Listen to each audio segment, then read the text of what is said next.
अस्सलाम वालेकुम students, this is Malaika and today आज हमारा टॉपिक जो है वो है resolution of vectors. So start करते हैं।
Now the components represented in terms of vector.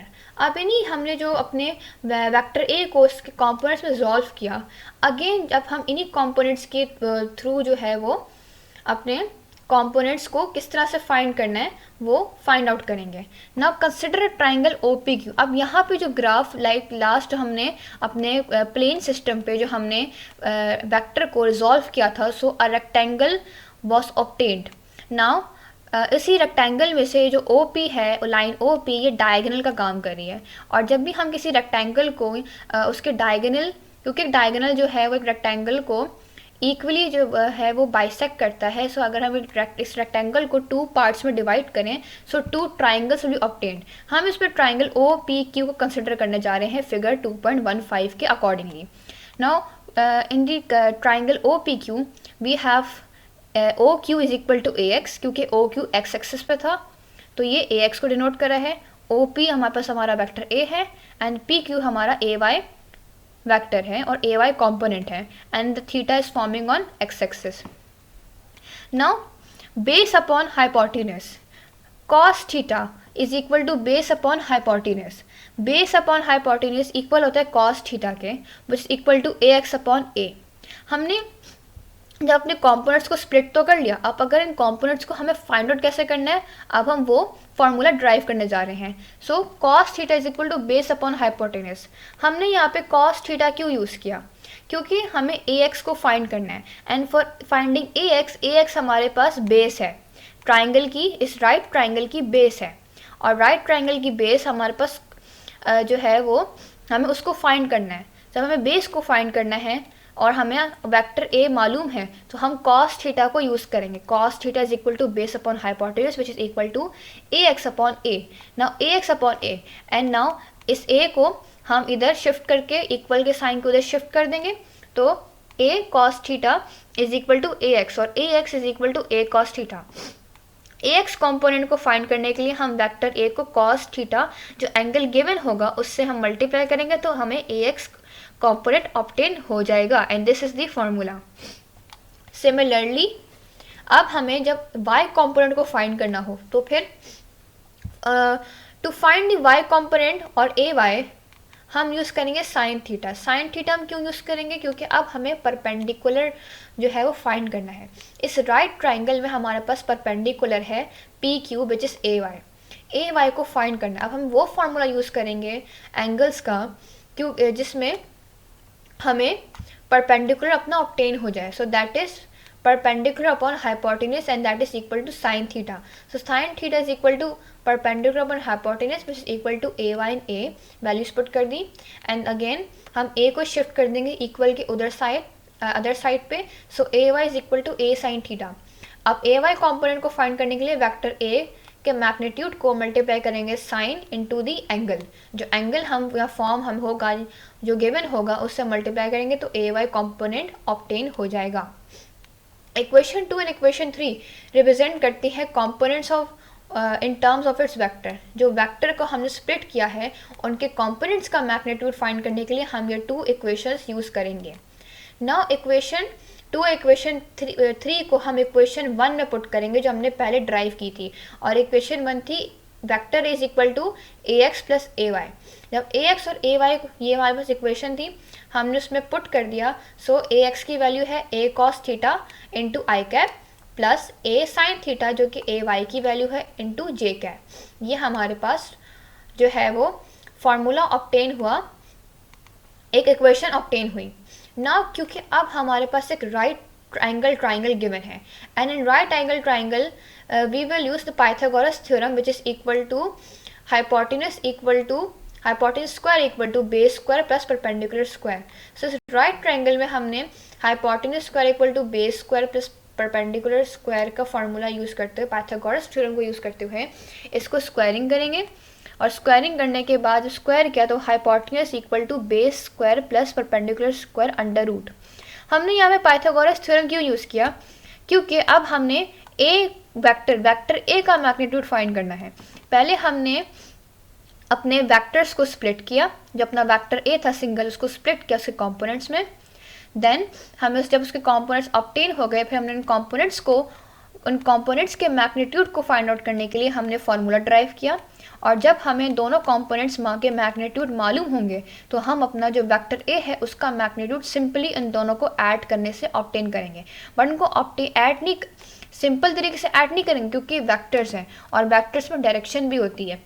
So Pythagoras theorem का यूज़ करते हुए hypotenuse equal to base square plus perpendicular square under root, हम इसको इस फॉर्मूले में वैल्यूज पुट कर देंगे। So magnitude of vector A will be equal to under root A X square plus A Y square, और इस फॉर्मूले से हम अपना वेक्टर ए का मैग्नीट्यूड फाइंड आउट करेंगे।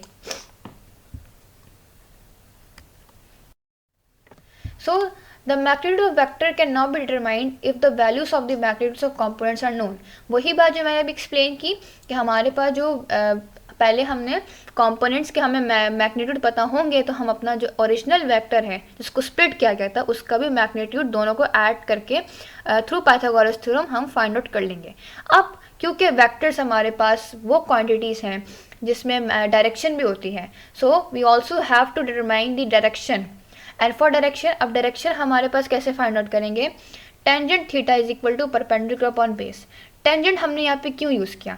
टेंजेंट हमने यहाँ पे इसलिए यूज़ किया बिकॉज टेंजेंट जो है वो दोनों जो एंगल्स है साइन अपॉन कॉस दोनों को कवर करता है।